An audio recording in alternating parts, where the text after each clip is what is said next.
Hey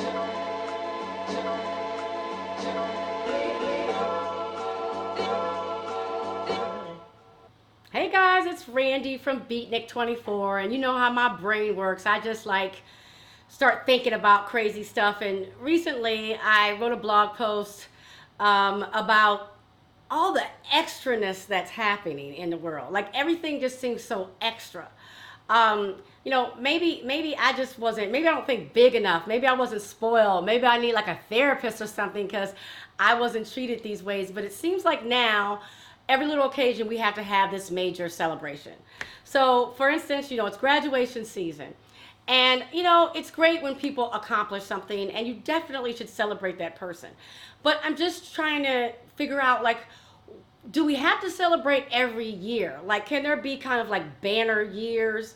So right now, how kids are celebrating having kindergarten graduations, and they're so cute. Don't get me wrong. Like, I love looking at them in their little caps and gowns, and maybe we're setting the stage that they should get used to celebrating academic achievement. But y'all, is it really like even academic achievement? Like, okay, they got a freaking they learned how to like not eat Play-Doh, and they know how to count and some numbers and the alphabet.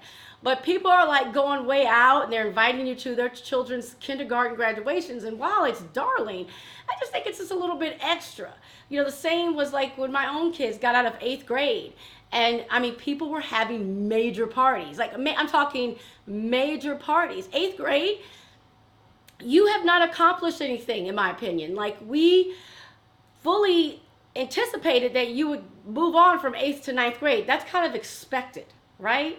And it's not really to me this huge major transition. I mean, some are moving from middle schools to high school, but I mean, we just got to relax, guys. I mean, I'm thinking high school graduations, maybe college. I mean, some graduate school, maybe even like an associate's if you get out of a trade school because you've done something major, but we cannot have a graduation for everything. And let's move on to like having babies.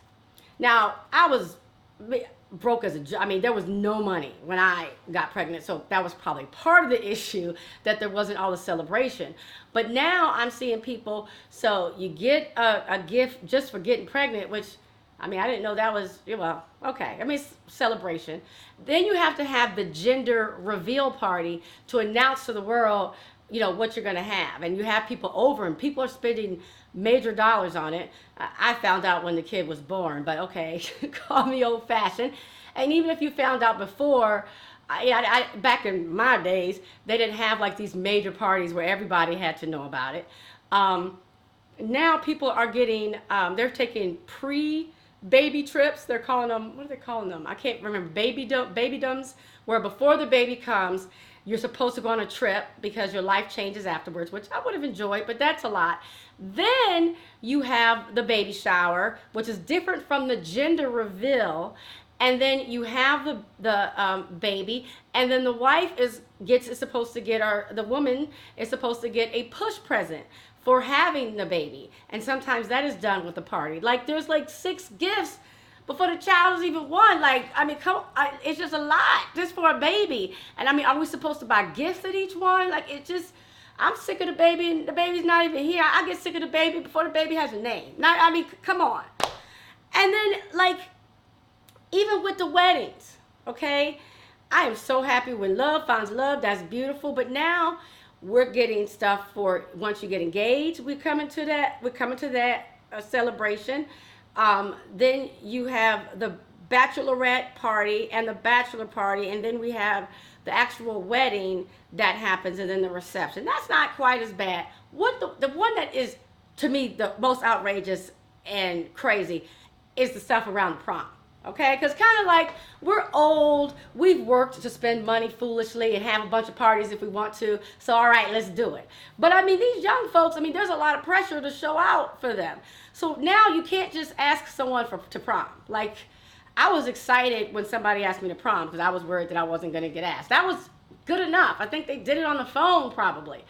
But now you have to like get balloons, hire, people to work with you, and people having like whole dance routines and everything to ask someone to the prom. Then it's going to the prom. I am just blown away at all that goes into people going to a prom. Like, there are people presenting that come out before the actual prom dates. Like, they have an entourage. It's not just, they have an entourage, which is fascinating to me, just to go to prom. So it's not anymore just about getting the prom dress. You also have to get the matching dresses for the entourage for the people, and then you have to practice the routines. I mean, what are people practicing all these like fancy Beyonce-like routines to get ready for everything? I mean, it's just like, can't we just have a pleasant day at the prom, or does it have to be all of this? I mean, maybe I'm just being selfish. Maybe it's just too much pressure on me because, you know, I have teenagers, and I can't afford like 15 outfits for someone's entourage and 5 parties for each grade each time they graduate somewhere. Guys, can we just like simplify things just for my wallet? All right, this is Randy for Beatnik 24. Talk to you next time.